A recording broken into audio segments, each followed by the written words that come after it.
Magic the Gathering Final Fantasy previews are making huge waves in the secondary market this week. We'll look at that and much more in this latest episode of the Magic the Gathering Market Watch. This video is sponsored by Flipside Gaming. Check out flipsidegaming.com for all your gaming needs. Right now, you can order Tarkir Dragonstorm, pre-order Magic the Gathering Final Fantasy, or find a vast number of other great items on their website. Remember, shipping is free in the US if your order is over $100 or consists only of singles. Just look in the description or comment section below for direct links to their site.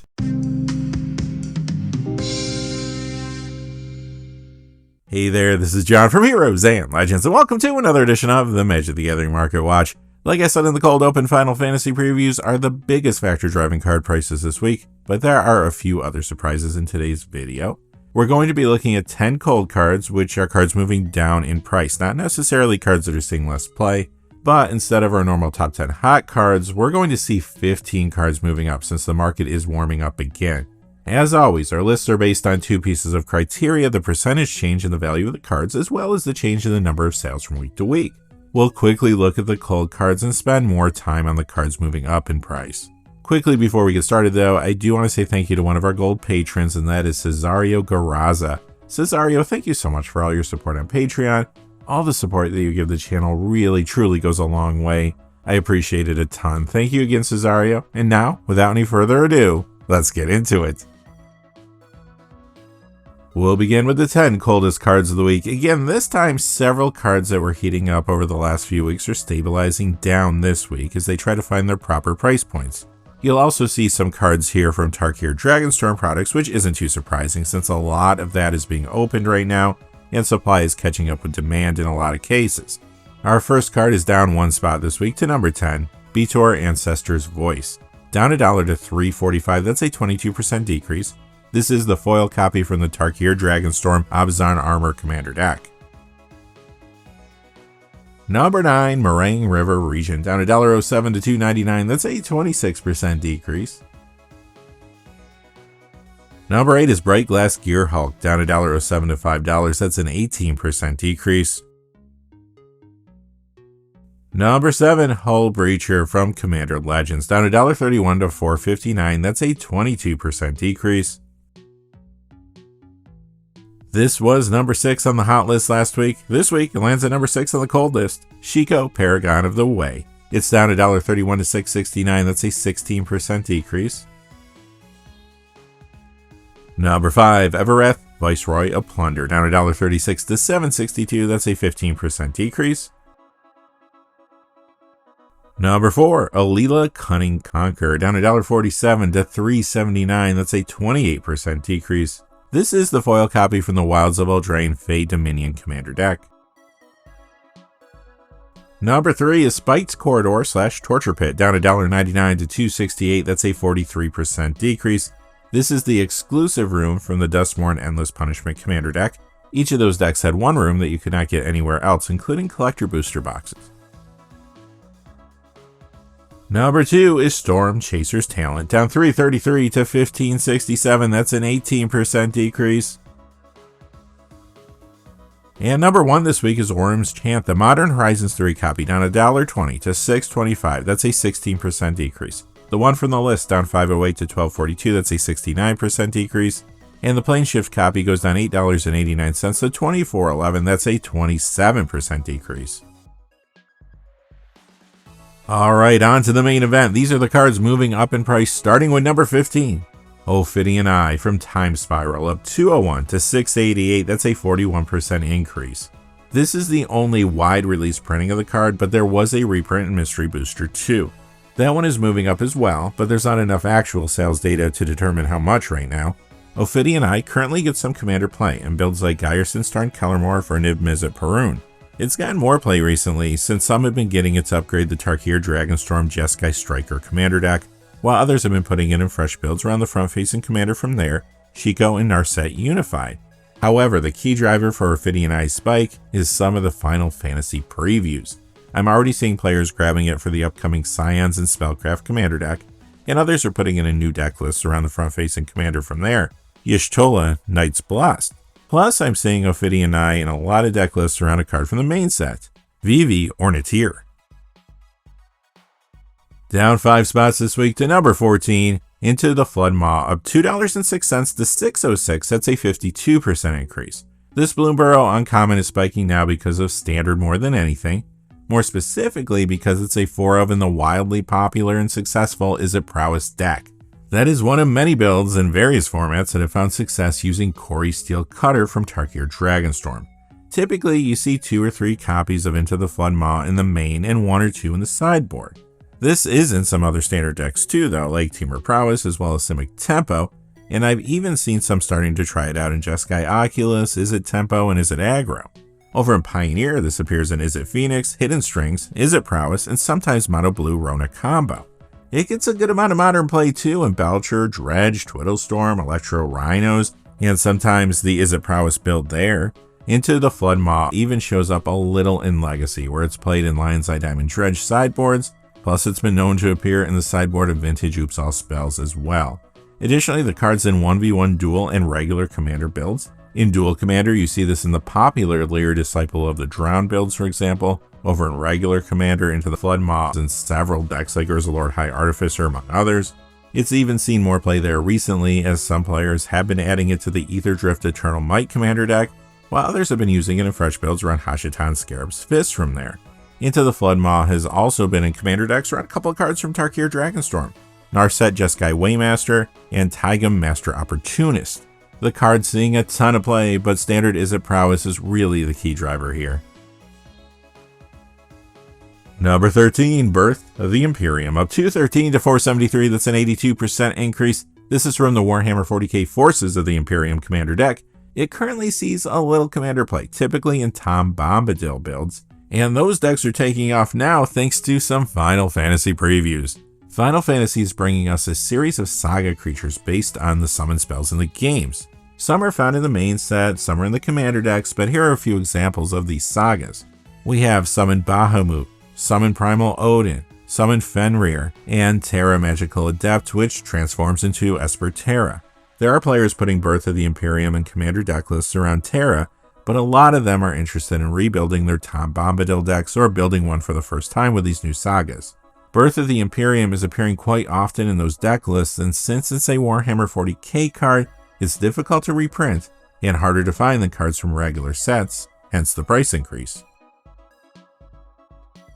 Number 12, Vile Consumption, up 219 to 392, that's a 127% increase. This has seen a small amount of commander play. Sometimes it would appear in Oloro Ageless Ascetic builds, for example. However, now there is some interest in this thanks to Final Fantasy, and the price is moving up. Some players wanted to upgrade the upcoming Scions and Spellcraft commander deck, while others want it for fresh builds around Y'shtola and Night Blessed from there. Number 11, Tom Bombadil, up 230 to 427, that's a 117% increase. This is a very popular commander, and as we discussed, it is getting more popular and more expensive thanks to those saga creatures and Final Fantasy products. Some players will also put Tom Bombadil in Terra Magical Adept commander decks too, no doubt. Alright, quickly before we get to our top 10, just a fast reminder, this video is sponsored by Flipside Gaming. Check out flipsidegaming.com for all your gaming needs. Right now you can purchase Tarkir Dragonstorm products there. You can pre-order Magic the Gathering Final Fantasy products as well, or find any number of other great items on their website. Remember, if your order's over $100 or consists only of singles, shipping will be free in the United States. And if you're looking for a direct link to their site, just check out the description or the comment section below. I do have links posted in both of those places. And now, without any further ado, let's get to the top 10. Number 10, Hidden Gibbons, up 239 to 1217. That's a 24% increase. This one print wonder gets a little commander play. Sometimes you see it in Kibo Uktabi Prince decks, for example. I suppose some might want to throw it into a Terra Magical Adept commander deck, but the key driver for Hidden Gibbons Spike is the pre-modern format.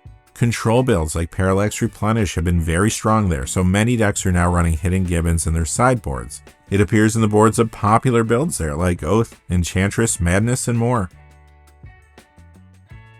Number 9 is Two-Headed Hellkite, up $264 to $17, that's an 18% increase. This is from the Dominaria United Painbow Commander deck. It appears in the Ur-Dragon decks in both regular as well as 1v1 dual commander, and it's in some other regular commander decks too, like Omnath Locus of All, Scion of the Ur-Dragon, and Tiamat, for example. Tarkir Dragonstorm recently brought Dragon Commander decks a ton of new tools, making them more popular. This week, Two-Headed Hellkite gets a price bump because of that. Number 8 is Hex Parasite, up $3.40 to $11.15. That's a 44% increase. This currently sees some commander play. It appears in Winter Cynical Opportunist decks sometimes, for example. However, this is often found in Tom Bombadil decks there. As we discussed, those builds are going through a renaissance thanks to the new Saga creatures coming in the Final Fantasy products. But there are other cards in the Final Fantasy set pushing Hex Parasite's price too. First, I'm seeing some players adding it to their commander deck lists around Noctis Prince of Lucis. There, Hex Parasite can remove the finality counters from your artifacts. Speaking of which, other players are putting Hex Parasite in deck lists around Yuna, Hope of Spyra. Yuna, along with the reserve list card Second Chance, and Hex Parasite will give you infinite turns as long as you have 5 or less life. Number 7, Slippery Bogbonder. The Commander 2020 copy from the Symbiotic Swarm Commander deck goes up $3.89 to $7.14. That's a 120% increase. The one from the Streets of New Capenna Bedecked Brokers Commander deck is up $6.04 to $8.99. That's a 205% increase. Currently, this is in a few commander builds like Skullbriar the Walking Grave, as well as the partner commander decks around Blue Loyal Raptor and Owen Grady Raptor Trainer, for example. Now, however, in a shocking turn of events, this is spiking because of Final Fantasy. Some players wanted to upgrade the upcoming Counter Blitz commander deck, while others wanted for fresh builds around the front-facing commander from there, Tidus, Yuna's Guardian. Moving up one spot this week to number 6, Dogmeat Ever Loyal. This is up $7.14 to $9.73. That's a 276% increase. And we're looking at the foil copy from the Fallout Scrappy Survivors commander deck. It's a fairly popular commander, and it's in the 99 of a few builds like Preston Garvey Minuteman from its precon, for example. Now, however, Dogmeat Ever Loyal is moving up because of a Final Fantasy commander preview card. That card is Cloud X Soldier, the front-facing commander of the Limit Break commander deck. It just so happens that Dogmeat and Cloud share color identity and both care about equipment, so I would expect to see them played in commander builds once Final Fantasy products are released in June. Some want Dogmeat Ever Loyal to upgrade the Limit Break deck, others want the card for a fresh build around Cloud X Soldier. Also, since there is an equipment theme in Limit Break as well as the main set, Dogmeat is getting some additional tools that will push its own commander builds too. Number 5 is Inventory Management, up $7.67 to $8.95. That's a 599% increase. This too is from the Fallout Scrappy Survivors commander deck. Currently, this gets some commander play in decks like Captain America First Avenger and Dogmeat Ever Loyal from its precon. Like I said a moment ago, those Dogmeat decks will see more play because of the tools they're getting from Final Fantasy, but Inventory Management will also fit into some commander builds around new cards from that product. Sure, some want it for the Limit Break commander deck, others will put it in new builds around Cloud X Soldier from there. To a lesser degree though, I'm seeing players adding Inventory Management to decks around Lightning Army of One from the main set. Number 4, Moonmist, the Innistrad copy of $4.10 to $4.42. That's a 1,281% increase. The one from the list of $9.70 to $10. That's a 3,233% increase if you're doing the math at home. Currently, you see this at times in Tovolar Dire Overlord commander decks, but Final Fantasy is making this card more expensive as well. In the set, there's a bunch of humans that transform into other powerful things, and Moonmist will play well with those cards. We already saw a Terra Magical Adept, which actually shares color identity with Moonmist. Here's a couple other significant transforming humans that don't share color identity, but may still be good with Moonmist in the 99 of commander builds. Sephiroth Fabled Soldier / Sephiroth One-Winged Angel, and Kefka Court Mage / Kefka Ruler of Ruin. Coming in at number 3, Replenish, up $12.99 to $149.99. That's a 9% increase. This reserve list card is heating up again. Recently, its price has been driven by the pre-modern format.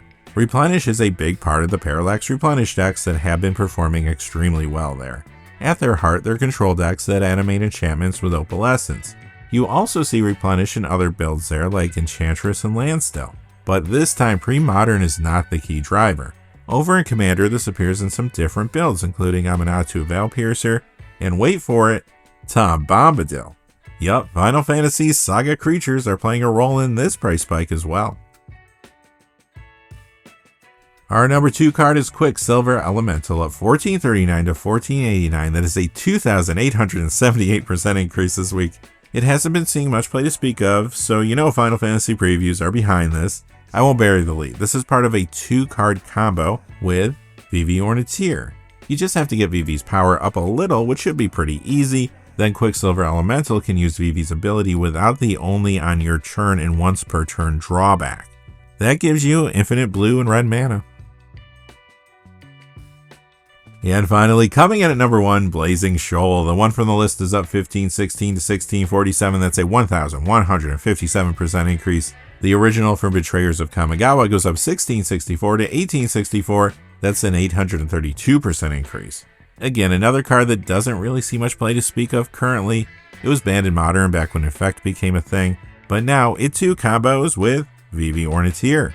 Basically, you have an opportunity to buff Vivi's power and create a large amount of mana to use for some big spells. You may be able to swing in with Vivi as well. It's not as dynamic, perhaps, as the combo with Quicksilver Elemental, but it could still potentially set you up to win a commander game. Alright, that's going to do it for this week's episode of the Magic the Gathering Market Watch. So much happening in the market. Final Fantasy is really igniting things there. I'm curious to see what next week's going to look like. Join us later this week, though, for a special episode of the Magic the Gathering Market Watch, where we're going to look at all of the Eventide rares that have never been reprinted. We've looked at the other 3 sets in the block now. I posted the Shadowmoor one earlier today, so make sure you check that out. But I'm excited to wrap things up. It has been a fun journey revisiting some of these cards for sure. Until next time, though, hey, thanks for watching. If you enjoyed the video, please remember to like and subscribe, and have a great day. Hey, thanks for watching. This video is made possible through the generous support of viewers like you on Patreon. Check out the description below for links to our Patreon page as well as our Amazon affiliate store, where a small percentage of all sales will also help support the channel. Finally, if you haven't had a chance yet to subscribe, hit that subscribe button so you don't miss any of the new videos on Heroes and Legends. Talk to you again soon, and have a great day.